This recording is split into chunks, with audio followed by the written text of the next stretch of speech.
Sanibonani. Namukelekile namuhla. Ake sibheke iHubo isahluko samashumi amabili nesikhombisa kanye nevesi le-14 elithi, Lindelani uJehova, nibe namandla, nime isibindi, nilindele uJehova. Amazwi kaDavide akumaHubo isahluko samashumi amabili nesikhombisa ahambisana ngokujulile nezinselele esibhekana nazo ekuphileni kwethu. Usikhuthaza ukuthi singagcini ngokulinda iNkosi kodwa sikwenze ngamandla langesibindi. Siyakwamukela kumnikelo lapho namhlanje sizobona khona ukuthi ukulinda uJehova akugcini nje kuwukwethembela okusebenzayo esikhathini sakhe nasezithembisweni zakhe. Ezweni lethu elisheshayo, ukulinda kungaba nzima. Sivame ukufuna izimpendulo ezisheshayo, kodwa izindlela zikaNkulunkulu ziphakeme kunezethu. Futhi isikhathi sakhe siphelele.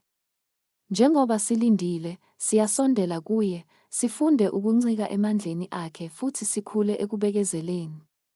Incwadi kaMathewu Henry, ehlaziyayo, iyawukhulisa lo mbono, igcizelela ukusabela komuntu siqu okudingekayo ekufuneni ubuso bukaNkulunkulu. Akukhona nje ngokuzwa ubizo lwakhe kodwa ngokuhuthala ukufuna ubukhona bakhe ngomthandazo nangokukhonza. UDavide wafuna umusa, ukuba khona, isiqondiso, nesivikelo sikaNkulunkulu, azi ukuthi uNkulunkulu ungumsizi othembekile nongcono kunanoma yikuphi ukusekela kwasemhlabeni. Ivesi losuku ligcizelela ukubaluleka kokubekezela ngesineke. Ukholo lwethu luyavivinywa ngezikhathi zokulinda, kodwa njengoba sithembela ezithembisweni zikaNkulunkulu futhi sihlala kuKristu, isibindi sethu siyavuselelwa futhi imimoya yethu iqiniswa ubukhona bakhe. Ngakho-ke, masisebenzise lawa maqiniso namuhla. Njengoba sihlangabezana nezinselelo, masilinde eNkosini ngamandla nangesibindi, sazi ukuthi nguye olawulayo. Masifune ubuso bakhe ngenkuthalo ngomthandazo, ngokukhonza, nokubonga, sithembele othandweni lwakhe olungapheli kanye nesikhathi sakhe esiphelele. Masikhuleke. Baba wasezulwini, ngiyabonga ngomusa wakho nokwethembeka kwakho. Sisize sikulinde ngesineke, sazi ukuthi isikhathi sakho siphelele futhi izindlela zakho ziphakeme kunezethu. Qinisa izinhliziyo zethu futhi wandise isibindi sethu njengoba sithembela ezithembisweni zakho.